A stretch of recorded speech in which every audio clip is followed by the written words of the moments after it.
Hi, Cupcake. What? What? I don't know, what? You're the one looking all shifty. I'm looking at my screens. Give me a break. Not my fault you're looking at all three of your fucking screens look shifty. I'm sorry. I just enjoy having 3 screens. I don't have enough room for 3 screens. I have just barely enough room for 3 screens, and I'm considering 4, and I have no idea how I'm going to get a 4th screen on here, but I'm going to try. Why? Because fuck you, that's why. As a husband for doing that, thank you. I didn't mean literally. I don't think I could survive the attempt. Hello and welcome to yet another jubilant episode of the Super Happy Fun Jabbertron Tea Party Podcast with Kiki and Cupcake.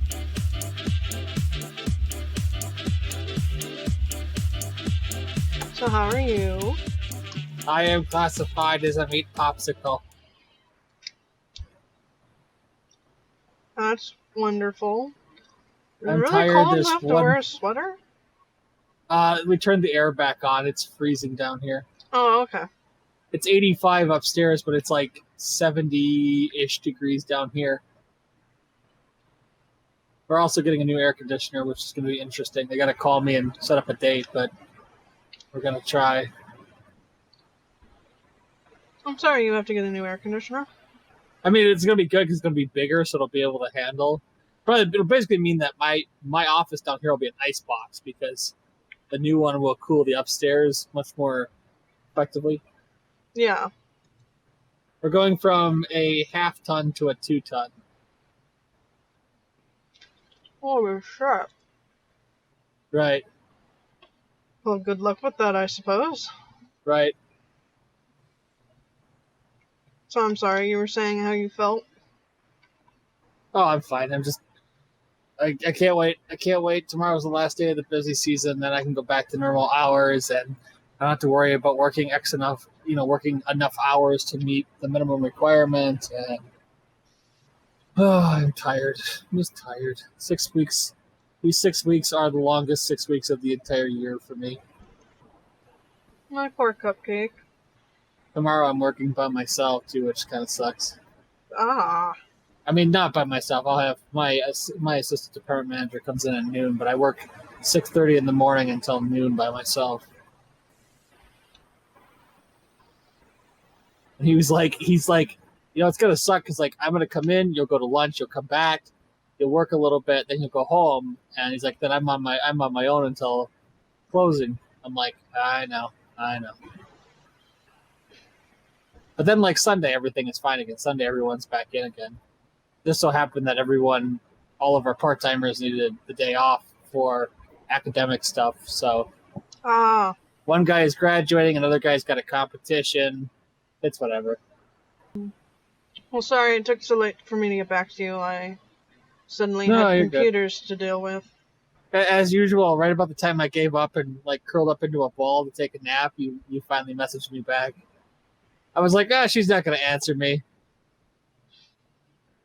It's partly my fault because I went to get dinner, and then I went upstairs and made some chili. But I had dinner, and then I decided to have a bowl of ice cream. When that was done, I messaged you, but it was phone tag. I was like, she must be busy, whatever. And I curled up because obviously I've been awake since the crack of dawn. Yes. You poor thing, you. I need just over 8 hours tomorrow, and then everything will be fine. Alright then. Yay for everything being fine. Right. Well, I mean, I just don't want to, I just have to make sure I wake up on time tomorrow, because if I'm late, I lose out on my bonus for all this extra work I've been putting in. Ooh, don't be late. Right, no, I know. I've got extra alarms set and everything, because I'm like, I don't want to be late. I only have to worry about 2 things tomorrow: making it into work on time, and then making it back from lunch on time. After that, I'm free as a jaybird. And I mean, I didn't get enough hours, but I have just short of 37 hours. I'm working open to 4 tomorrow, and I need 45 hours total, so I have to work just over 8 hours, so I should be fine. have a little bit of wiggle room. So as you already know, I lost everything. Right, you had crypto locked or whatever. Yes. Somebody tried to extrude money out of me. I can't figure out, like, how the hell did you get attacked by a crypto locker virus? Like, where did you go? What did you do? Like, or do you not even know? You're just like, I'm not sure where it came from. that's so weird. Like, you're not one of those people I thought would be victim of it. It's like, holy shit. It takes all kinds, apparently. Right. But you're slowly rebuilding. Mm-hmm. Good.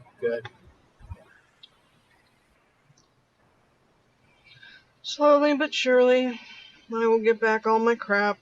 Except for the stuff that can't get back, and I'll just make new crap for that. Right.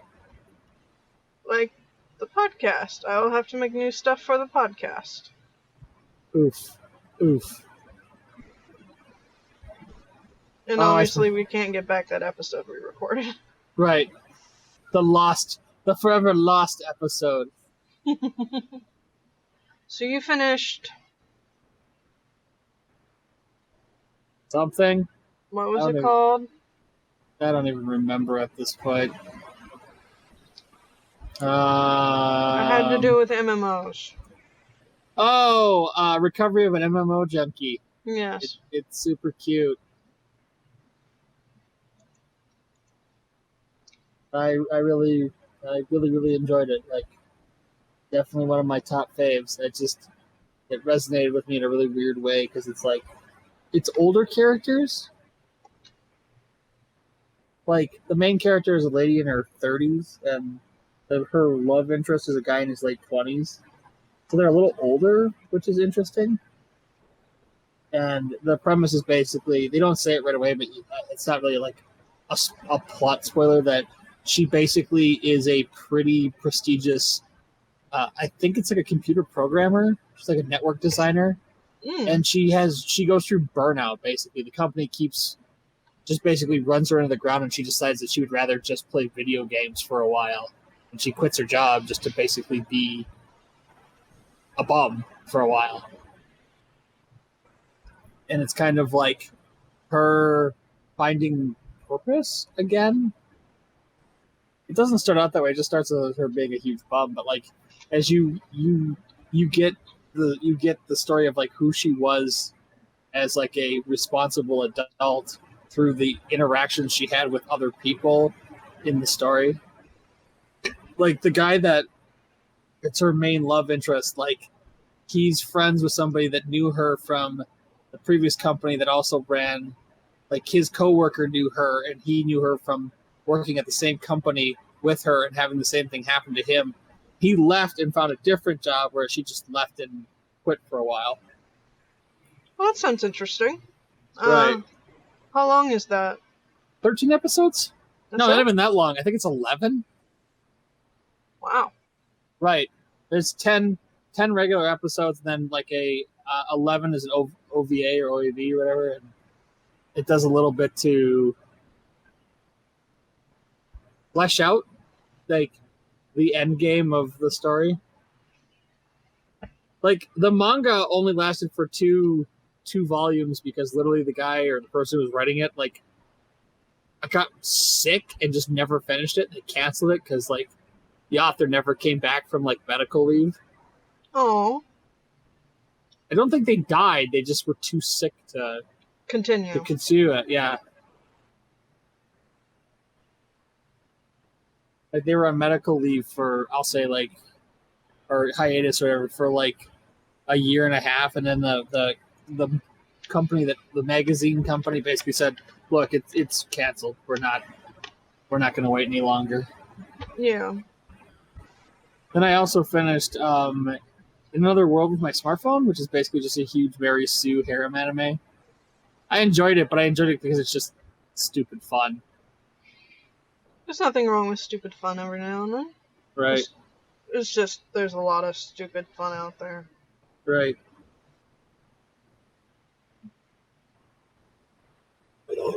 But is it essentially what the title says? It literally is, yeah.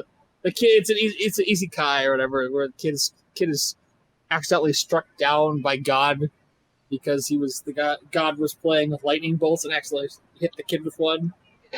And so he's like, I'm sorry, I killed you. I can't put you back in your own world, but I'll put you in a new world with a whole bunch of stat buffs, and you can have fun there. And yeah, we'll keep in touch. So the kid gets dropped into like a fantasy world, and his one request, God gives him what anything you want, and he's like, I want to take my smartphone with me, and so he uses his smartphone like you or I would use our smartphone to look up people and translate stuff and take pictures and all the things a phone can do. And then slowly but surely he builds a harem of beautiful women because, of course. Or it's a harem anime. What else are you going to do? I don't know, kill the big bad.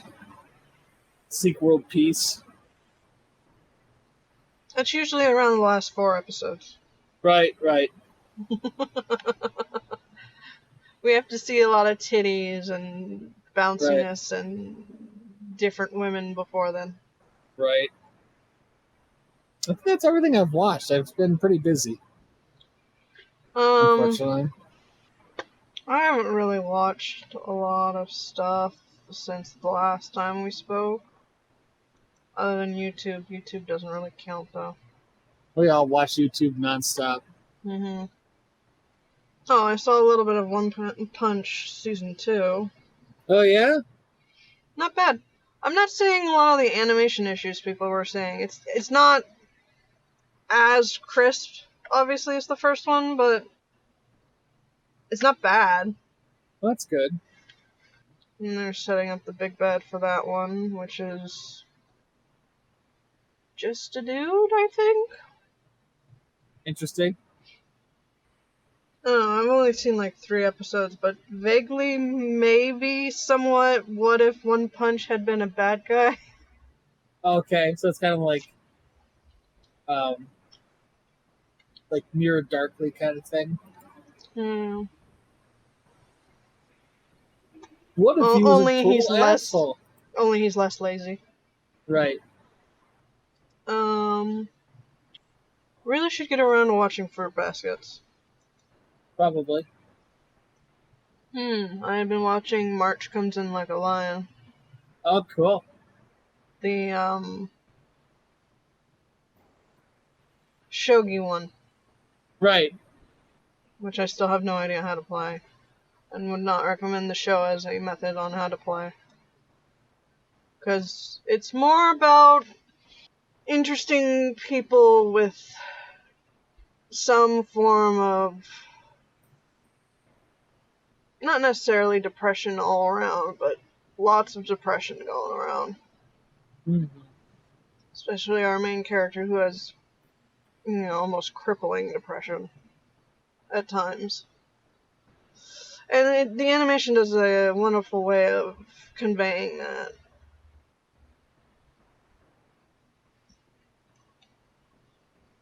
So I would highly recommend it. I'm 3/4 of the way through? Further than that? Cool. Right. And I don't know what to watch after. Probably something else I started watching and then stopped watching. Right. I'm still trying to finish the last 3 episodes of, I think it's season 2 of Area. I was so tired last night that I ended up just kind of crashing out. Well, yeah, I don't see how watching Area is going to happen when you're tired. Isn't that one of the chilled back ones? Right. That's the biggest problem with watching anime is I work such weird hours that I get home and I start to watch something and then I just zonk out. Well, you're a very tired man who deserves his sleep. And what a sleep it is. Do you get good sleep? Not really. No. Aww. I get that fitful sleep. You kind of toss and turn all the time. Not from a lack of trying, but it's usually I'm either usually too hot or too cold. I'm never like perfect. Mm. That's why when I'm off, you see me like napping so much. Like I don't sleep long periods, but I'll take a nap for 45 minutes and I'll be up for a couple hours and then take a nap for an hour. Kind of like a dog almost. It's like, catch a little bit of sleep here and there. I've asked the doctors multiple times to get a referral for a sleep study, but I keep getting turned down. What for? My what do they call it? My sleep hygiene has to be better before they'll consider referring me for a sleep study. Because I quote unquote drink too much caffeine and don't have good sleep hygiene. I mean, they're not wrong, but the caffeine is a symptom of being tired all the time. Yeah. But yeah, I mean, it's not terrible sleep, but definitely not like I used to sleep better back in the day. No diet. I'm fine. What happens when people try to breathe tea? I wasn't breathing tea, I was breathing juice. Oh, okay, I'm sorry. I had a dream once you were trying to breathe tea. It was like straight out of fucking NGE, like the capsule full of LCL, but it was tea instead of LCL. I mean, if I could drink it, or not drink it, breathe it, that sounds like heaven. It was interesting. It actually worked. Everybody stared in disbelief as you breathed through the tea. I didn't say it was a rational dream, but it was a funny one. It's a dream. Those don't tend to be rational. Apparently, the new Fruits Basket anime is going to be 63 episodes long, so that's a thing. How many episodes long? 63, so two 25-episode seasons and a 13. Mm-hmm. The guess.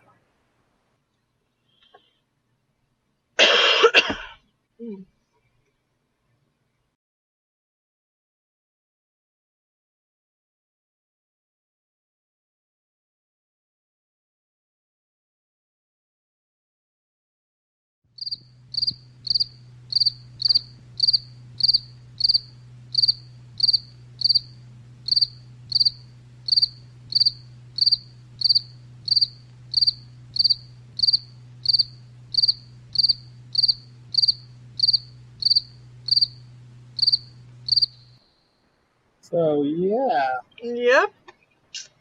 We were boring, apparently.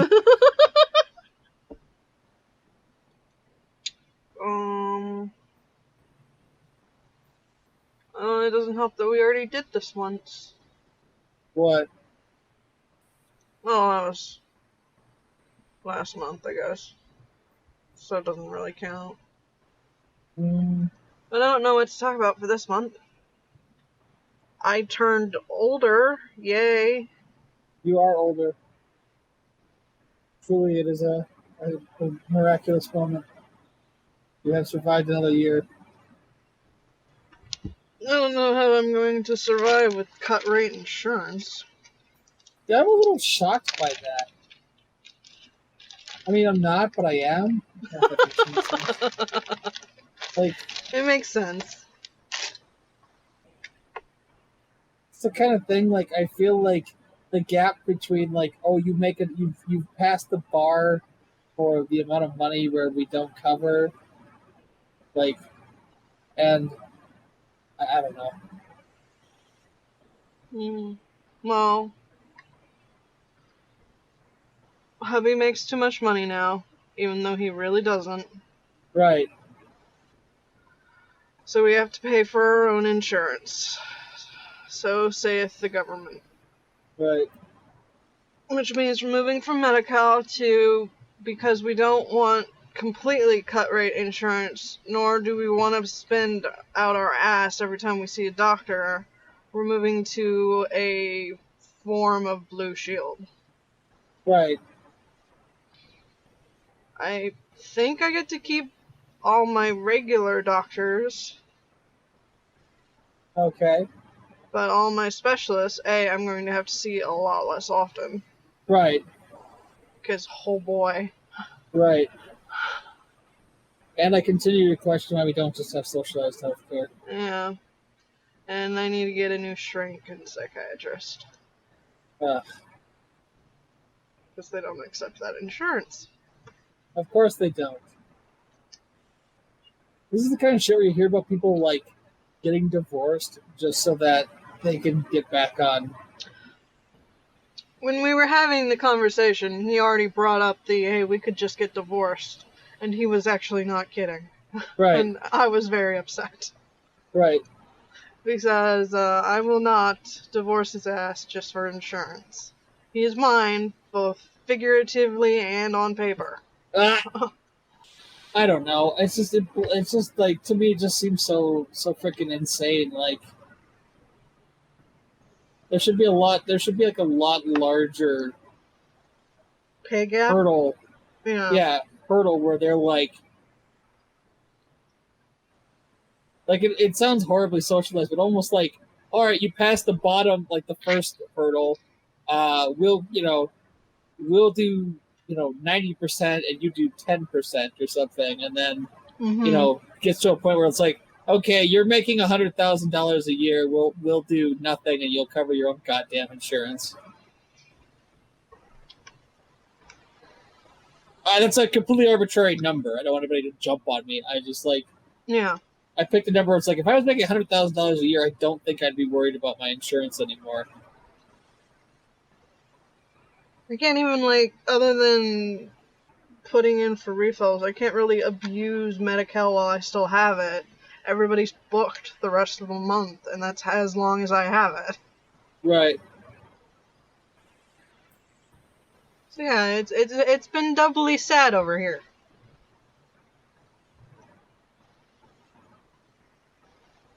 Right. Let's see. Adult Video Star talks about the casting couch of the anime industry.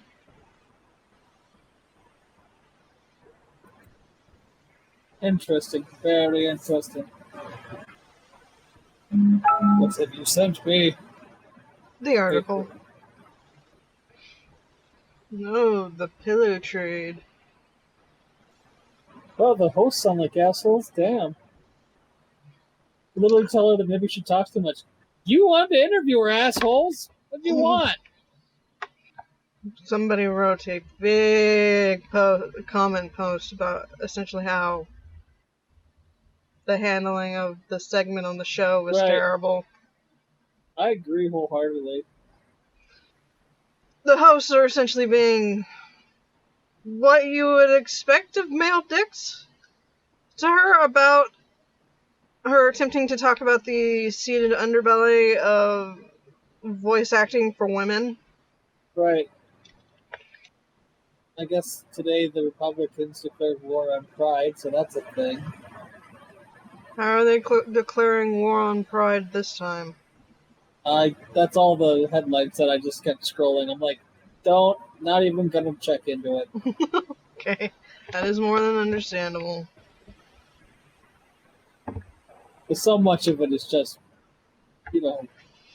what's the word I'm looking for? Like, trying to just basically drum up aggression. Mm-hmm.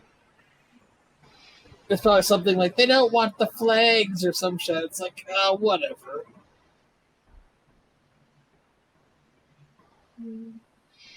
You read a lot about, assholes who want their heterosexual flag. I want a heterosexual pride parade. You mean every other month? What's wrong with you? Right. Why is there not a White History Month? Oh my god. I don't know. Maybe it was my dad, maybe it was my upbringing, maybe it was the beatings I took for being a cripple, but it's just like, just seems like people are so fucking concerned about everyone else's fucking business and they can't just fucking live their own lives, and it just kind of like blows my mind even today. What the fuck doesn't matter? You don't need a parade, you don't need a fucking history month. Fucking majority rule, not minorities. Like, Mhm. there's no need for a White History Month. White History Month is fucking every month of the year, goddammit. Mhm. We learn fucking white history in school, I mean, from the American perspective. There's no need for white pride. Wow, that would be really bad. I think they call that the KKK. For straight We have pride. that problem. There's nothing. Being the de facto, whatever you want to call it, like normalcy of being the heterosexual, cisgendered, whatever. It's like, oh, grow up.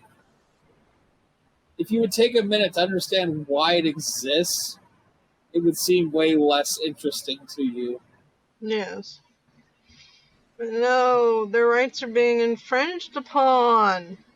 No rights are being infringed on. They just feel butthurt. It's almost attention grabbing. Like, oh, I'm not getting attention.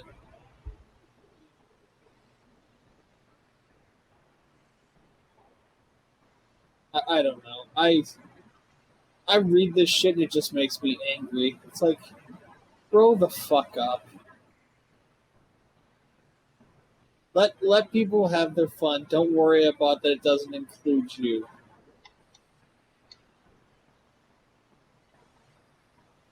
I don't know. Thing is, it could include them. Just not the way they want it to. Right. They want to be the center of attention. That's not how that works. Mm-hmm.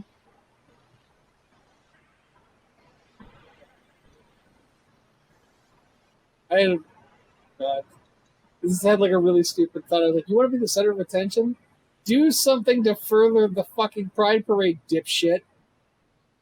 Oh yeah, we'll talk about you loads if you help Pride. You know, being a major financial contributor might make you a huge center of attention. Now I'm just playing like whatever you want to call it, beat the straw man or whatever. It's not really. I don't get it. It's like we have a huge news story going on in my community because somebody's going to open for lack of a better word, a new gay bar, and it turns out that they're an anti-Semite. Like, not just kind of an anti-Semite, like the country's run by a Zionist conspiracy anti-Semite. Oh, for fuck's sake! And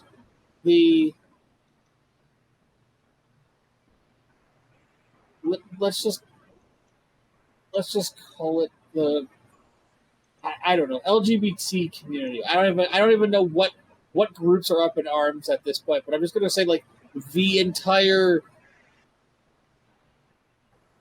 not heterosexual community is boycotting this motherfucker, and he's like, fuck you all, you're not welcome anyway. I thought you were opening a gay bar. Like, I don't think that's actually a thing. Like, you know, setting aside what I was just discussing, like, I don't personally feel like you can open a, quote, gay bar. You open a bar, and it is what it is. You attract customers. I don't technically think... Like, I'll plead ignorance because I'm not even sure, but I don't think, like opening a gay bar is a thing. Like, you don't open a gay bar. You open a bar, and it may eventually become that, but it's not...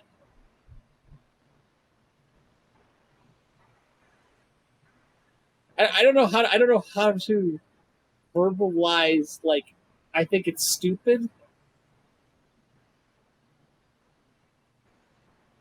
Like, it's a concept, like, to me, it's a concept. You can say, like, you're opening a bar that's welcoming to all people.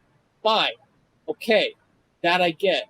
But to, like, legitimately quantify it as a quote-unquote gay bar to me just seems disingenuous. I mean, I don't have a horse in the race. I'm just, like, opinionated, I guess. Okay.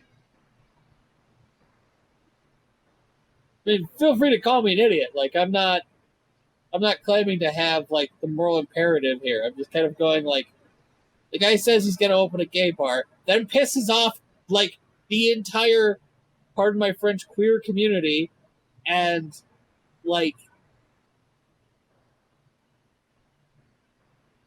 what was the point of what you were opening again? Because like it just seems like the group you were aiming to entice, you just completely ticked off. Yes. I mean, I get like you could be an anti-Semite.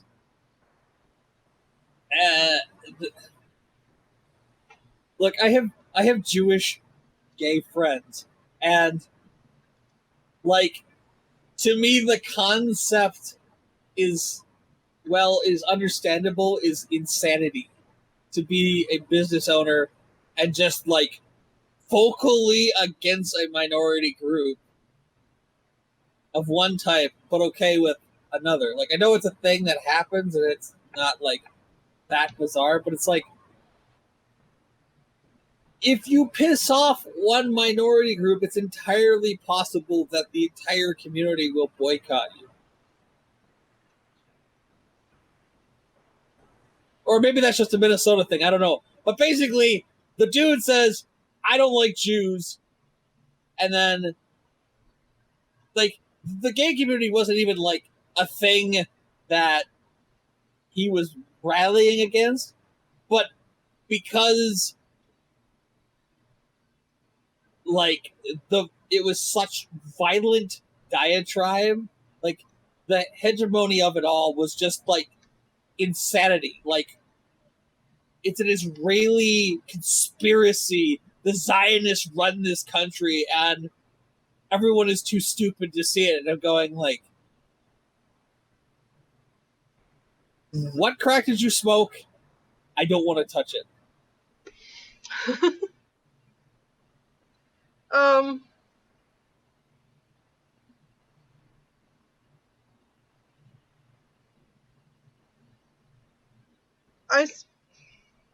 I mean, he's coming from a dumbass brain. Oh, and it's entire. I don't know 100%. Sorry, I was gonna add this. Pretty sure ancestry is somewhere in the Middle East.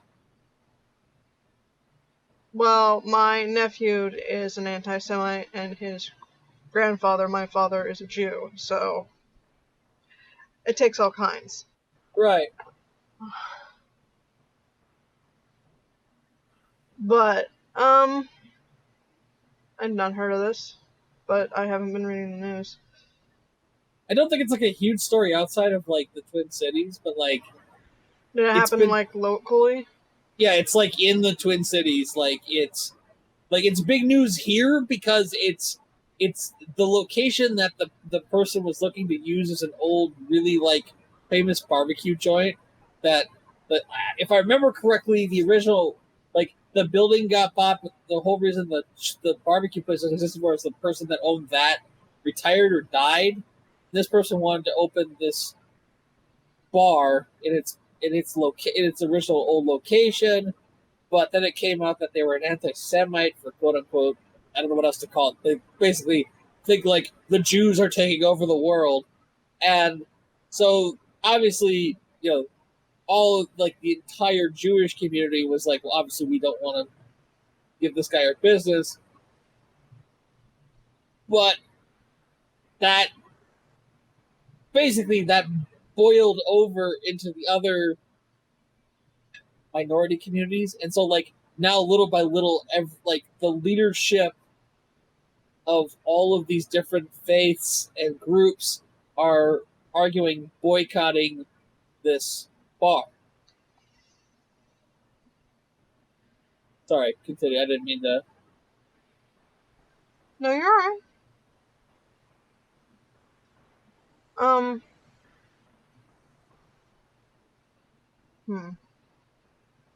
So I think my long story short is, guy's a hateful asshole, and if he could keep his mouth shut, he might have actually been able to run a successful business, but now he's already shot himself in the foot. This is a pretty... this metro area, in my opinion, is a mostly the average person living in this community. I don't see wanting to be associated with anyone that's that vocally hate-filled. Yeah. Like, I'm not saying these people don't exist. That's not, like... It's just, like, you're going to be that vocally hateful. Like, a lot of, like, everyone backs away from you. If not for the sake of not being associated with, the sake of appearances, of not being attached in any way to you and your hate-spewed speech. Yeah. Learn to keep your mouth shut for the money kind of deal. Right. And I quote, "I don't give a shit if you're purple. You want to buy product from me, I'm taking your money."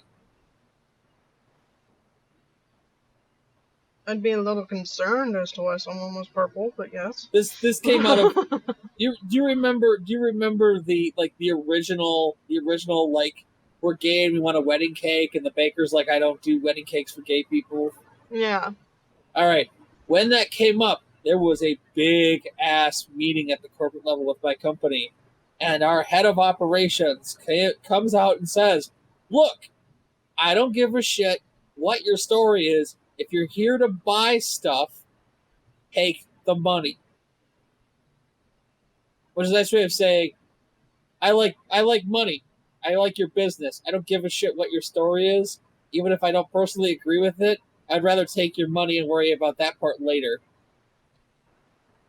Which is not the nicest thing in the world, but is an honest, straight up capitalist businessman thing to say. Like, I'd rather have your money than worry about, like, whether I agree with your lifestyle or not. Yeah.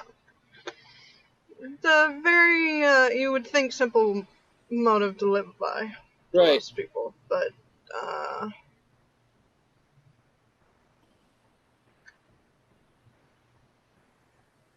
I guess not. Right. Especially for that gentleman. Right.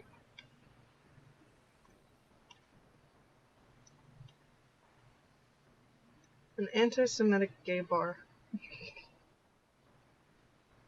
See, I don't think the intent was the bar itself was anti-Semitic. It's just that the person that owns it is, but it's going to get that reputation. Yeah.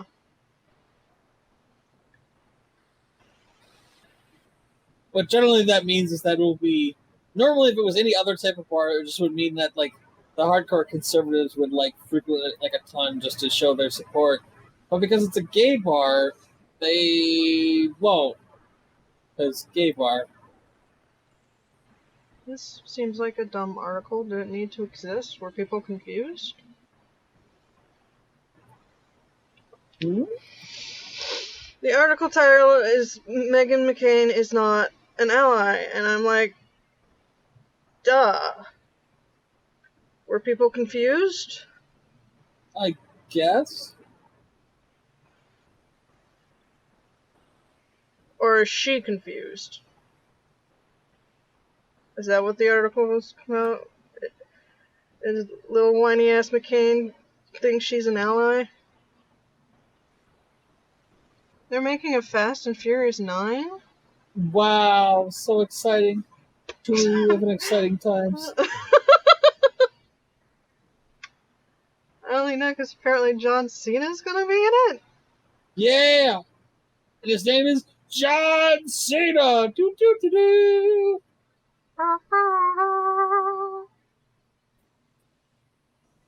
I want to hate John Cena, but he's just such a good person. Oh, I see no reason to hate John Cena. Mostly the memes.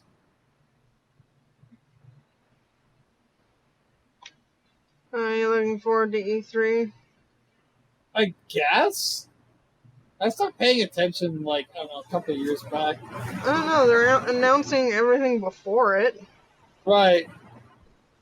Oh, yeah, did you see they're going to make a remake of SpongeBob's Battle for Bikini Bottom? Huh. Yeah, they're remaking it for next-gen systems and the PC.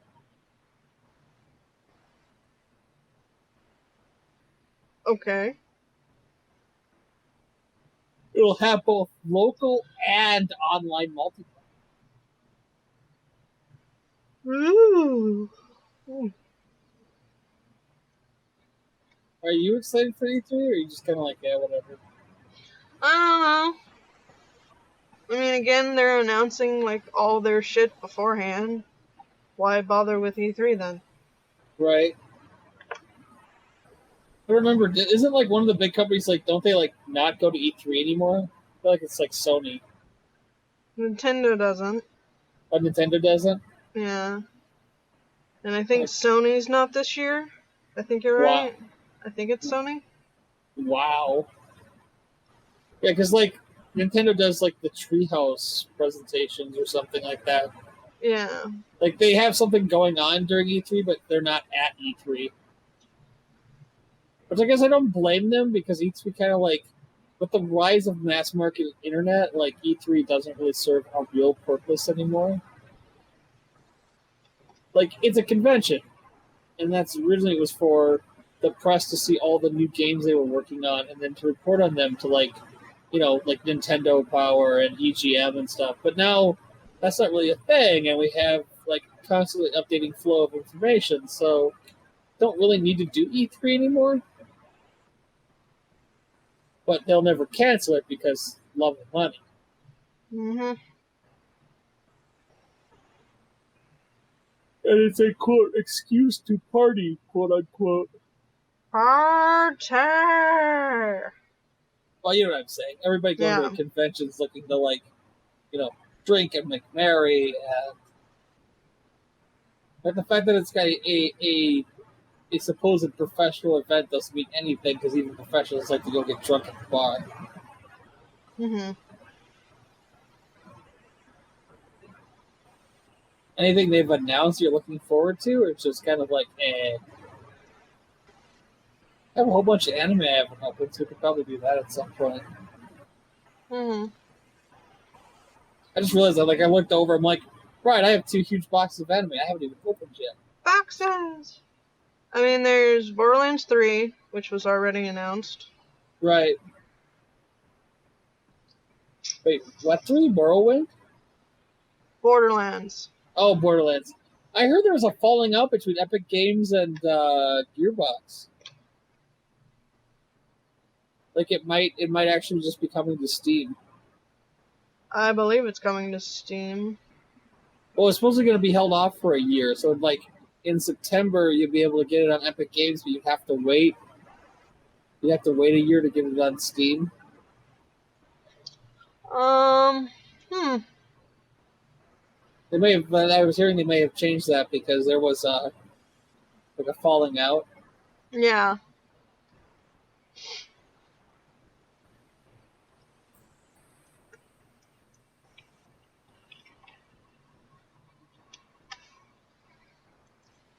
Let's see. Don't care about that.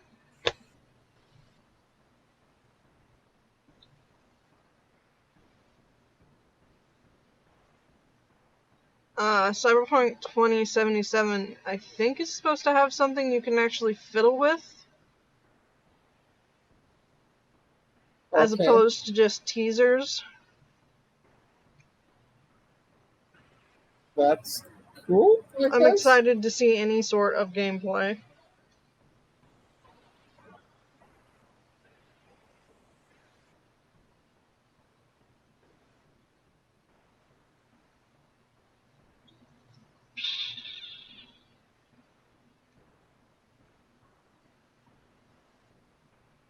Well, it's not an E3 thing, but Nintendo might say something about Animal Crossing.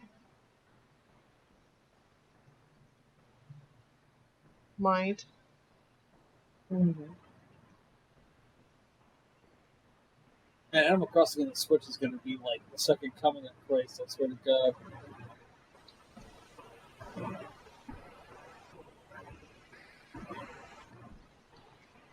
And I think that's all I give a shit about.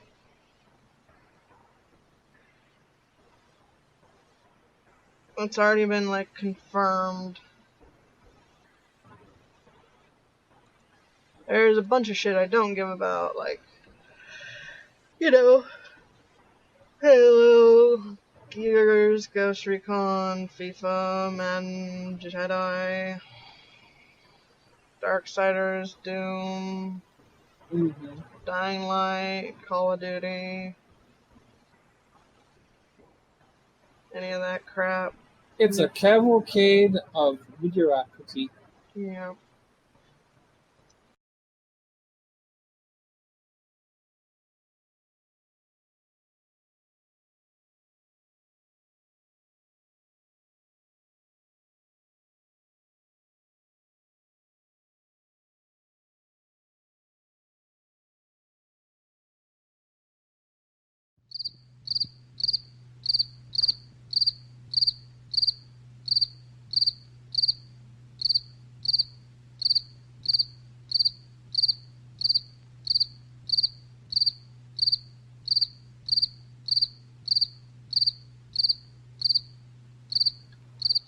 We both were catatonic there for like a couple minutes. That was amazing. I looked over and you're just like,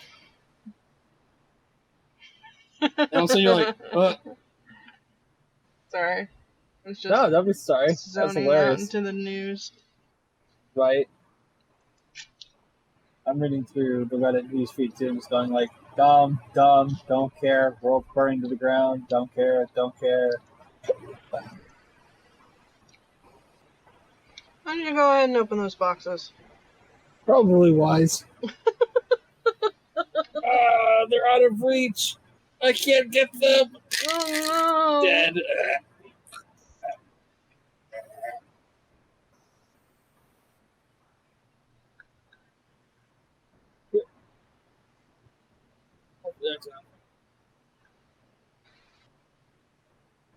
Damn you! Oh, hang on.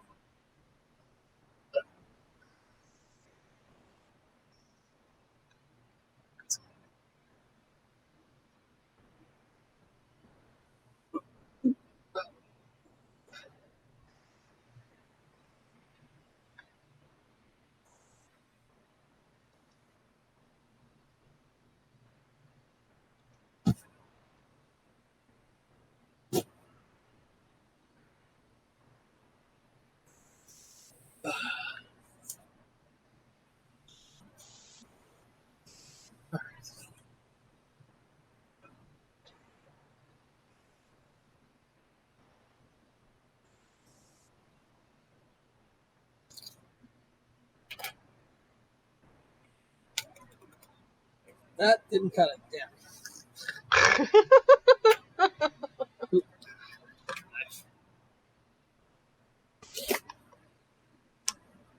Let's see what I have in the single. Apparently, I ordered a copy of What did he order? something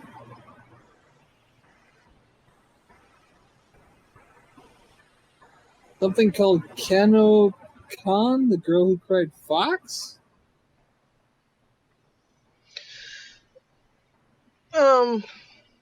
Well, those are just front and center, aren't they? Apparently.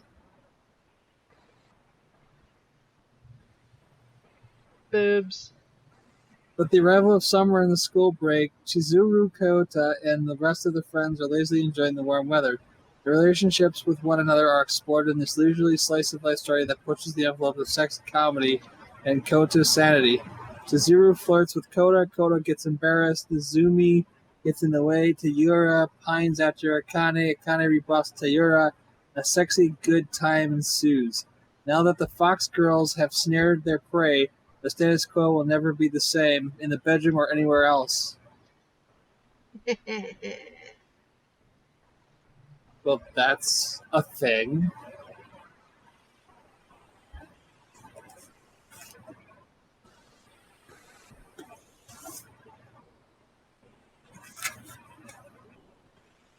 Okay.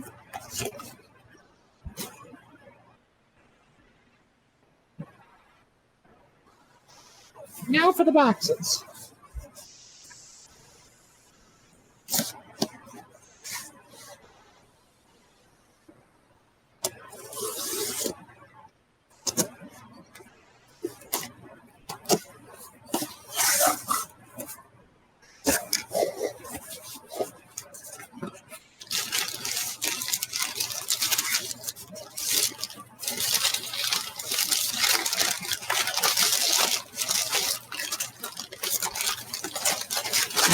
Let's see what we get. I got Batum. Okay. In the blink of a mind's eye, Ryuta Sakamoto suddenly finds himself transported from playing the hit Batum video game to being stranded on a mysterious island. He's equipped with a day's worth of provisions, a bag of bombs, a strange crystal embedded in his left hand, and a huge gaping hole in his memory. But it doesn't take long to figure out what's going on, especially after the first person Ryuta meets tries to kill him. Someone is attempting to recreate the ultra-violent Batum game in real life. The island has been filled with an army of other unwilling players, each armed with one of the multiple variants of explosive weapons called BIM. Fortunately, Ryuta is an ace Batum player, but that insane version of the game has no reset switch or second lives. There's only one way off the island: kill 7 other people before they can kill you. Can Ryuta repurpose his game-based skills fast enough to survive the ultimate World of Warcraft? The action is ultra-violent, ultra-graphic, and ultra-lethal as the ultimate bloodsport is unleashed. Well, that's just silly. Okay. Then we have Leviathan, The Last Defense.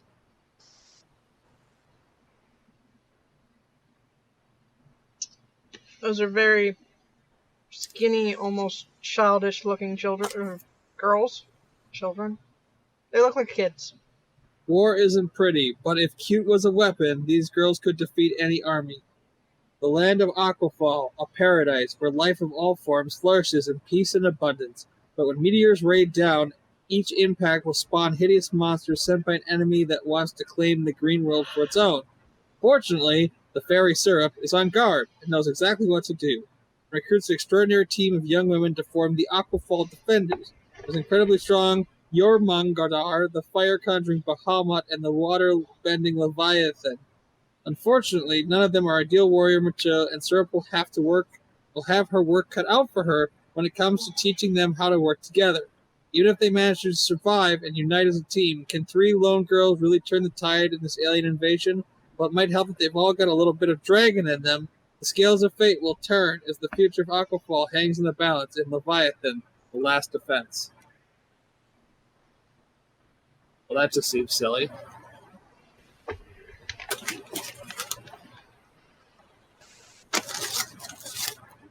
And then The Garden of Words, a new animated masterpiece by Makoto Shinkai.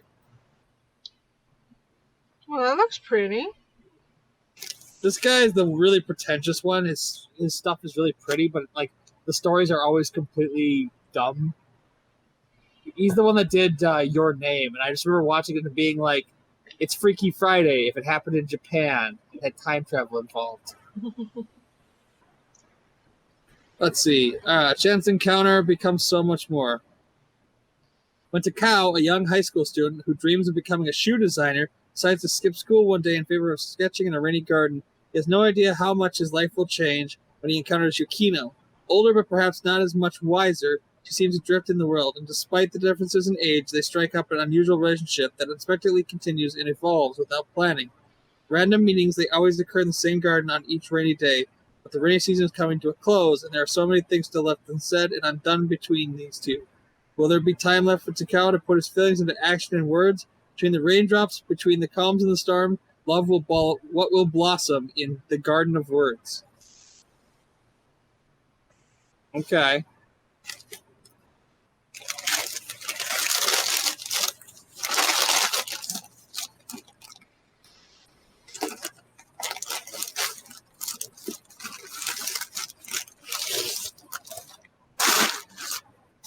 Let's see what else we got.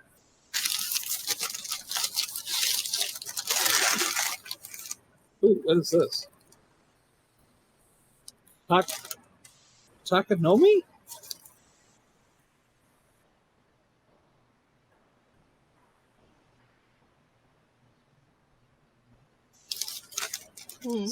Sometimes the best place to drink with friends is in the comfort of your own home. When Michiru Amatsuki moves to Tokyo from Okayama, she knows that it will take a while to acclimate to the hustle and bustle of the big city. Fortunately, though, she always has a place to go when things get a little too hectic. That's because Michiru was lucky enough to move into Stella House's Haruno, a woman's only shared apartment where the companionship and conversation are always flowing. Oh, God, let me cheat.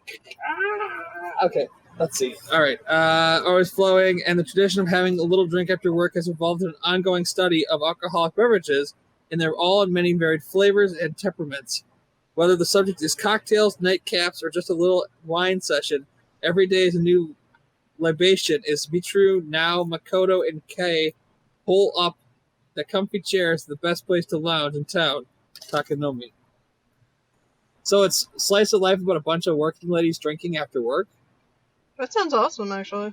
That actually sounds like it'll be fun to watch. I might have to watch this after Area. What's it called again? Takunomi. Takunomi. Then we have Magical Warfare. Just magical warfare? Magical Warfare. Could that look more anime? Right? The last few years haven't been easy for Takashi Nanase. His parents are distant, his little brother despises him since the accident, quote-unquote, while his relationship with his girlfriend isn't exactly romantic. Even one of the very few high points in his existence, studying the Japanese sword-fighting technique of kendo, seems to be a dead end. As well, he's got a definite knack for it. It's not something that's likely to have any practical application in his future career. Or so he thinks, until he runs into an unconscious girl in an unknown uniform and suddenly has the world turned upside down. In short order, he's being held at a magical gunpoint, rescuing damsels in distress and finding himself facing off with a group of magic users. What is shocking is finding his life in danger and learning that magic is real may be. What's even more stunning is the revelation that Takashi's been changed into a magician himself. So maybe those sword lessons aren't going to end up being so relevant after all, especially since he's now got a big magical target on his back, and the only way to survive is through magical warfare. Anime! Getting magic is easy. Surviving with that magic that'll be difficult.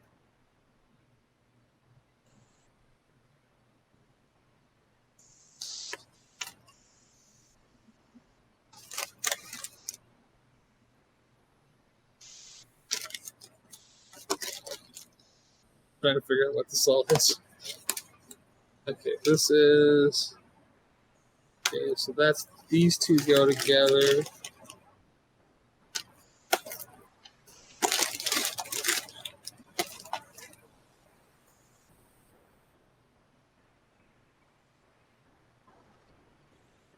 Oh boy.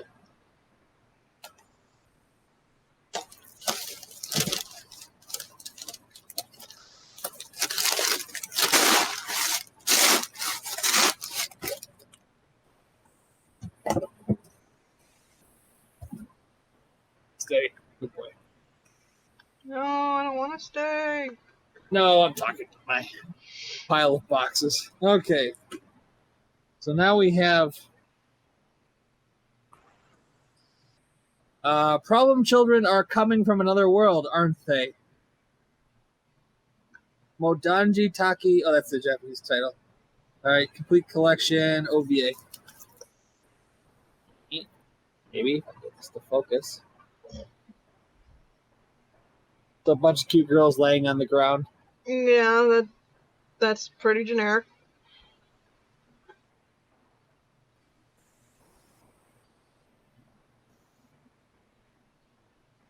Light.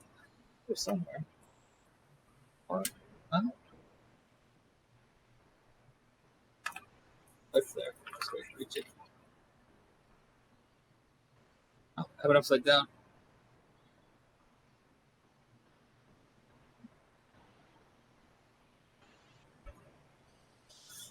They came for the challenge, but the battle for supremacy is going to be anything but fun and games. On the world known as Little Garden, factions and communities compete for power via gift games, in which individuals with unusual abilities are set against each other. But when there are winners, there will also be losers, and the group called the No Names have been so devastated in their conflicts with demon lords that almost all of their 120 remaining members are still children. For surviving leaders Jin and Black Rabbit, there seems to be only one hope. Bring in outside recruits and gamble their new abilities would somehow reverse the tides. Of course, Earthborn, Izuyoi, Asuka, and Yo don't know any of this when they accept the invitation to come to Little Garden, nor do they know how dangerous the games actually are. Fortunately, all three are far more formidable than anyone can imagine. Still, before they can win, they'll have to learn how to work together, and with other no-names, and then time is rapidly running out. Supernatural and paranormal collide as the ultimate battle for power begins, and problem children are coming from another world, aren't they?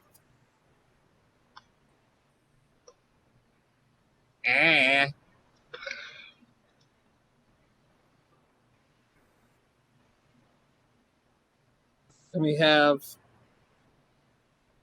Move Love, Alternate Machine, Total Eclipse. And then there's a second part too. If I get to focus. Those jubblies. Right.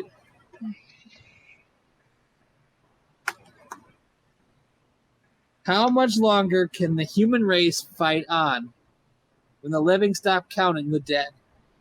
I got the first part. Yeah, okay.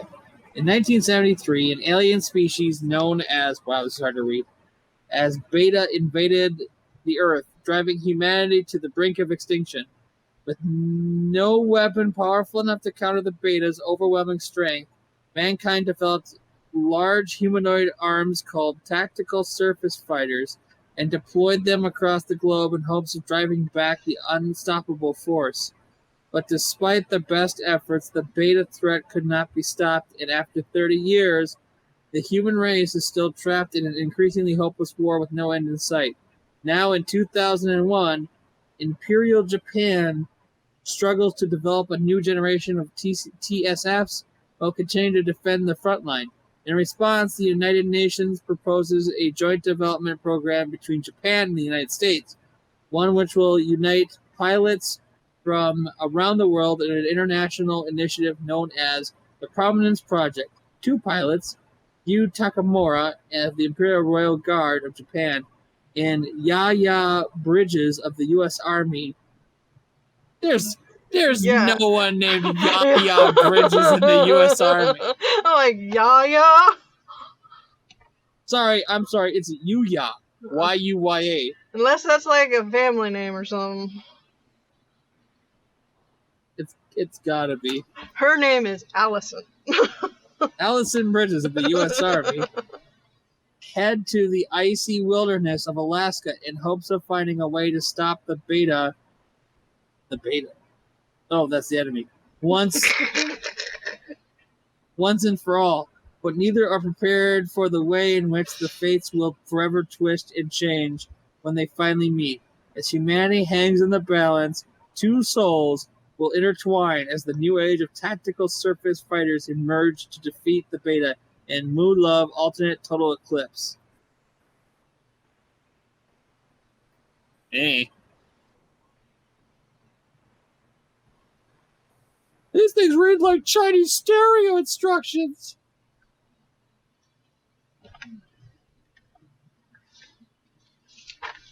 Is it Japanese?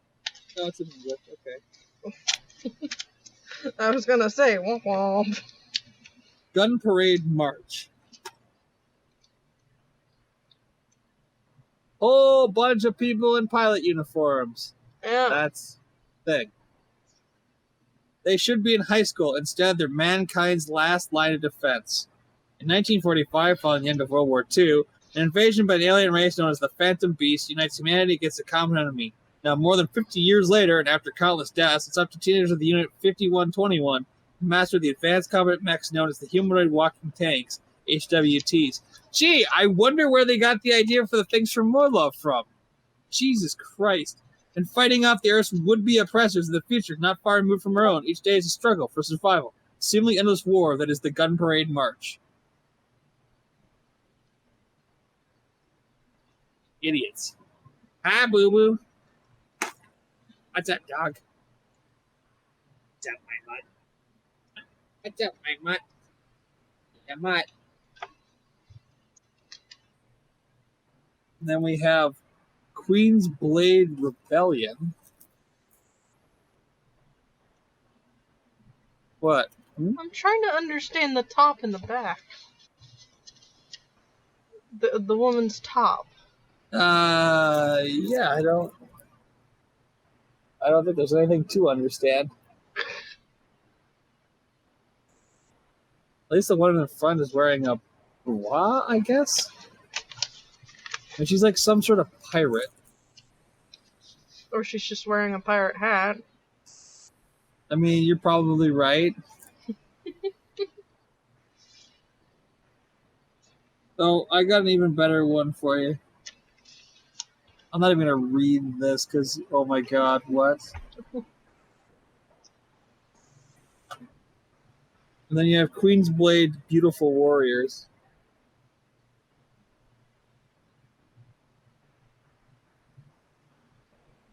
I like this one. I'm pretty sure that's not physically possible. I don't...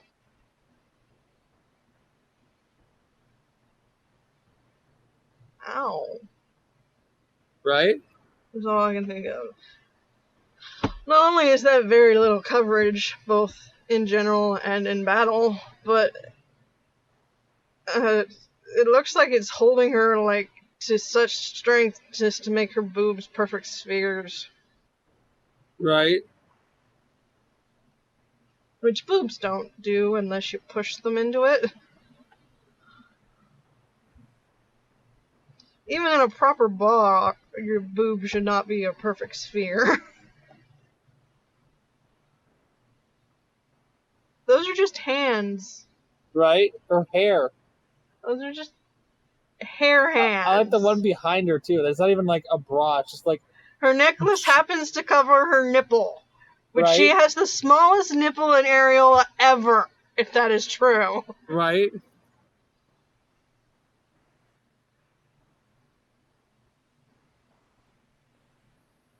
See what's in the next box.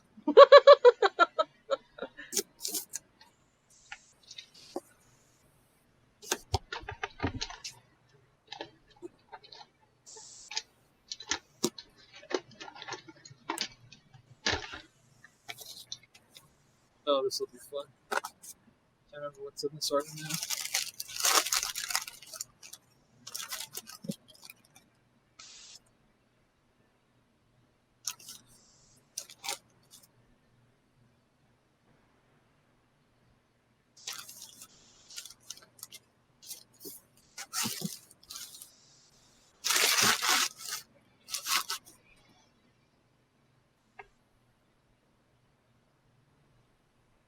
Wow. Oh. We have even more Queen's Blade. They're not even properly drawn as interacting with one another. They're kind of like phasing through each other, right? Yeah. You like the one in back, too? Look at this. That shit's hilarious to me. Dat boob butt pose. Right?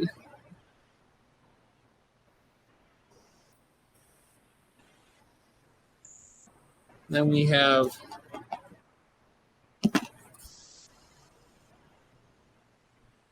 Agent Aka Remastered Complete Collection? Ah, yes. All the softcore. Huh? Oh, wow. I didn't even see that on the girl's blouse. Damn. I don't think that's good too. Yeah, all I remember about this anime is lots of softcore. I don't think you ever see anybody actually naked, but a lot of it close to. It's close to lots of moaning and groaning for no fucking reason. Oh boy, so exciting. Like if you need your dick hard but don't want to go down the porn trail. That'll do it. Yeah.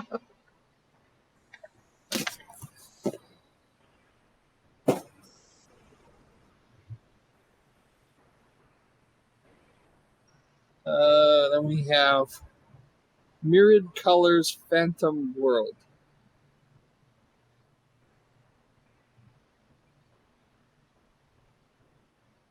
I don't know that one.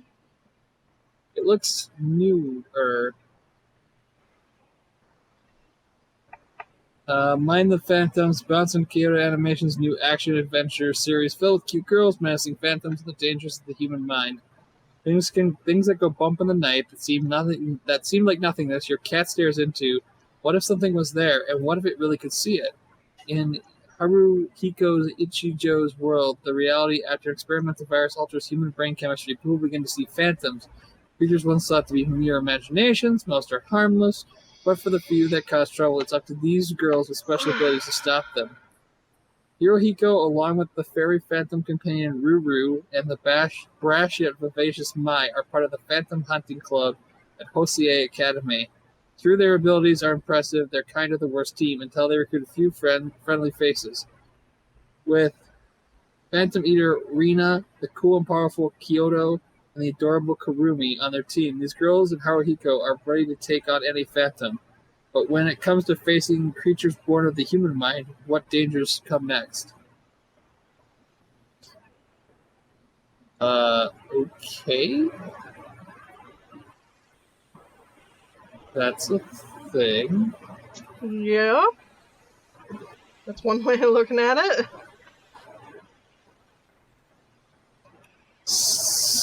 Senran Kagura Ninja Flash.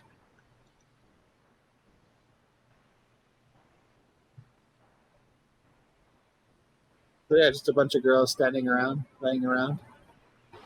Oh, I think they're have standing. Their faces look familiar. from the guys who made Freezing and Ikitosen. Oh god. From the dynamic duo that brought you Ikitosen comes the revealing tale of 90 ninja girls sucking down sushi rolls and busting up the competition. Basically, they're going to fight each other to become the ultimate ninja. Ninja! You know, pull each other's clothes off with ninja techniques. As you do. Isn't there a whole game about that? I think so. Oh, this one was a mistake. This has got to be a mistake. All the other ones were intentional? No! A sister is all you need. He's got a serious complex for his sister.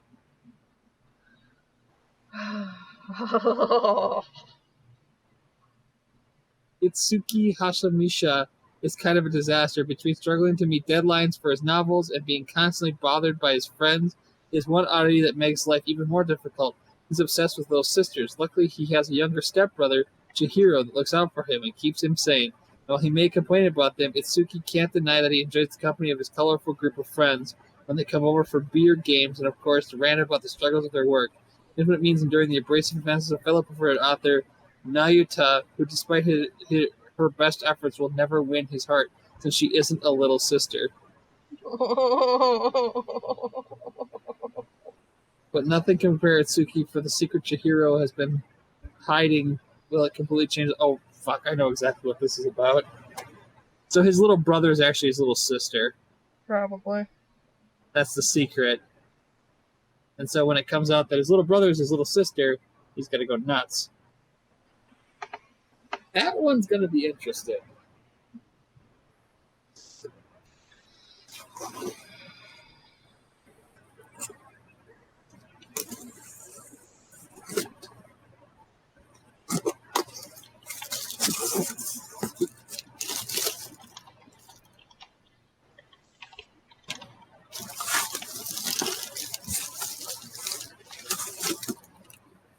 Oh, wow. Right, I forgot all about that. So,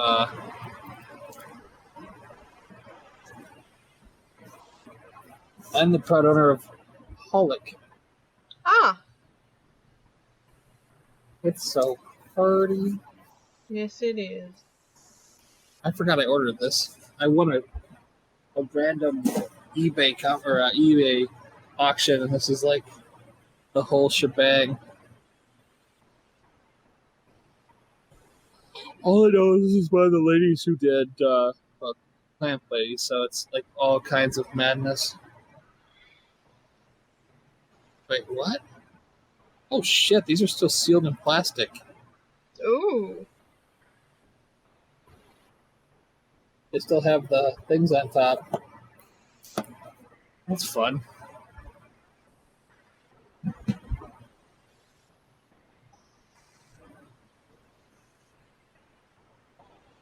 Is that the end of the magical train of boxes? That was the end of the magical train of boxes. So... Not too bad. Oh yeah, the Women's World Cup happened. Woo! Or is going to happen. I don't follow football.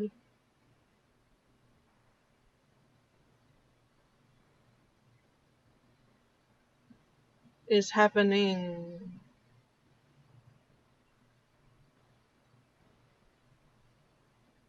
I guess. Yay, women. Woo!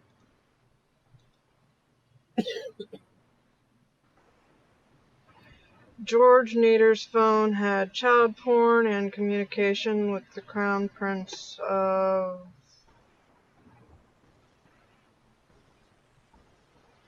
the United Arab Emirates.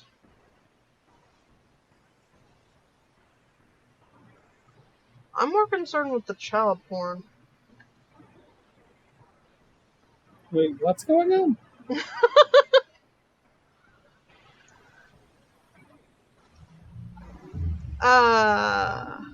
George Nader.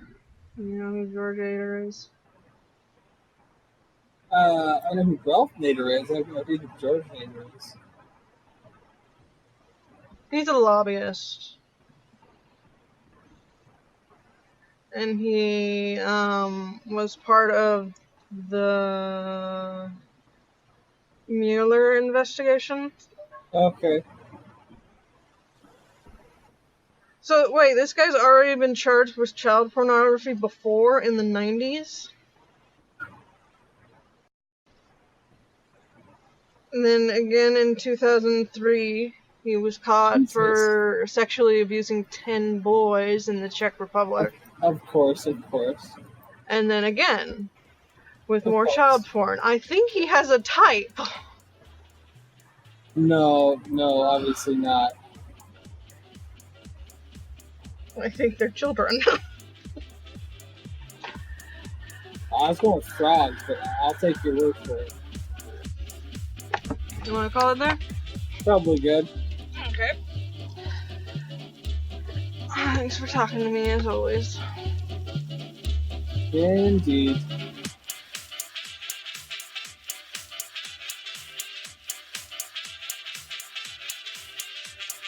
Thank you once again for listening to the Super Happy Fun Jabbertron Tea Party podcast with Kiki and Cupcake. Good night, Cupcake. Good night, Kiki.